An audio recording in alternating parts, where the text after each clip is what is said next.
September first week nutrition week ആയിട്ടാണ് ആചരിക്കുന്നത്. ഈ വീക്കിൽ മറ്റൊരു പ്രത്യേകത കൂടിയുണ്ട്.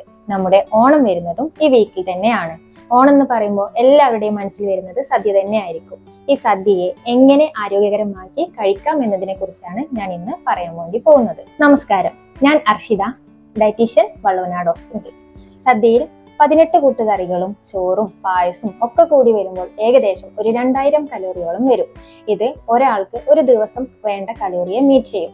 അപ്പോൾ ഇത് ആരോഗ്യകരമായിട്ട് നമുക്ക് കഴിക്കേണ്ട രീതികളാണ് ഞാൻ ഇന്ന് നിങ്ങളോട് ഷെയർ ചെയ്യാൻ വേണ്ടി പോകുന്നത്. ഇതിന്റെ അളവിലും അതുപോലെ തന്നെ കഴിക്കുന്ന രീതിയിലും ചെറിയ രീതിയിൽ വ്യത്യാസം വരുത്തിയാൽ നമുക്കിത് ആരോഗ്യകരമാക്കി കഴിക്കാൻ വേണ്ടി പറ്റുന്നതാണ്.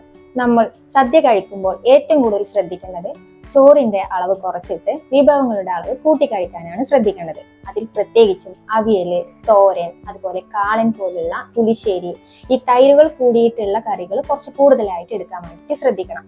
കാരണം ഇത് നമ്മുടെ വയറിനും ദഹനത്തിനും നല്ലതാണ്. ഇനി ഒഴിച്ചുകറികളിൽ ഏറ്റവും പ്രധാനമായി നമ്മൾ നോക്കേണ്ടത് പരിപ്പ് കറിയും സാമ്പാറും കൂടിയാണ്. ഇത് കുറച്ച് കൂടുതലായിട്ട് എടുക്കാൻ വേണ്ടിയിട്ട് എല്ലാവരും പ്രത്യേകം ശ്രദ്ധിക്കണം. കാരണം ഇത് മൂലം നമുക്ക് പ്രോട്ടീനെ മീറ്റ് ചെയ്യാൻ വേണ്ടി പറ്റും. ഇനി ചോറ് എടുക്കുമ്പോൾ തവിട് രൂപത്തിലുള്ള ചോറ് എടുക്കാൻ വേണ്ടിയിട്ട് പ്രത്യേകം ശ്രദ്ധിക്കുക. ഒരാളുടെ കൈപ്പത്തിയിൽ ഉൾക്കൊള്ളാൻ പറ്റുന്ന ചോറ് മാത്രം എടുക്കാൻ വേണ്ടിയിട്ട് നോക്കണം. ഇതിൽ കറികളും അതുപോലെ തന്നെ ഉപ്പേരികളും ഒക്കെ നമ്മൾ ധാരാളമായി എടുക്കുമ്പോൾ നമുക്ക് ഫൈബർ കണ്ടന്റും കാര്യങ്ങളും കൂടുതലായി വരുന്നതാണ്.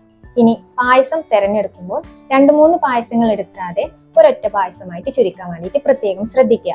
ഇത് കഴിക്കുമ്പോൾ തന്നെ 1-2 ടീസ്പൂൺ മാത്രം എടുക്കാൻ വേണ്ടിയിട്ട് നിങ്ങൾ വളരെയധികം ശ്രദ്ധിക്കണം. പായസം തിരഞ്ഞെടുക്കുമ്പോൾ കടലപ്രഥമനോ പരിപ്പ് പായസമോ എടുക്കുന്നത് കുറച്ചും കൂടി നല്ലതാണ്. കാരണം ഇതുമൂലം നമുക്ക് പ്രോട്ടീനും കൂടി ലഭിക്കും.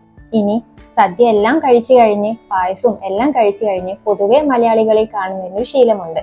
അതായത് വീണ്ടും കുറച്ച് ചോറും മോരും ഒഴിച്ച് വീണ്ടും കഴിക്കുന്ന ഒരു രീതി. എങ്കിലേ സദ്യ പൂർണ്ണമാവൂ എന്നുള്ളൊരു മിഥ്യാധാരണ നമ്മളിൽ എല്ലാവരിലും ഉണ്ട്. ഇത് തികച്ചും തെറ്റാണ്. എപ്പോഴും നമ്മൾ ഓർക്കേണ്ട ഒരു കാര്യമാണ്, ഭക്ഷണം എന്ന് പറയുന്നത് നമ്മളെ വയറ് നിറയ്ക്കാൻ മാത്രമല്ല നമ്മുടെ ആരോഗ്യം കൂടി മെച്ചപ്പെടുത്താനുള്ളതാണ്. അപ്പോൾ എല്ലാവർക്കും ആരോഗ്യത്തിന്റെയും ഐശ്വര്യത്തിന്റെയും സമൃദ്ധിയുടെയും ഹൃദയം നിറഞ്ഞ ഓണാശംസകൾ.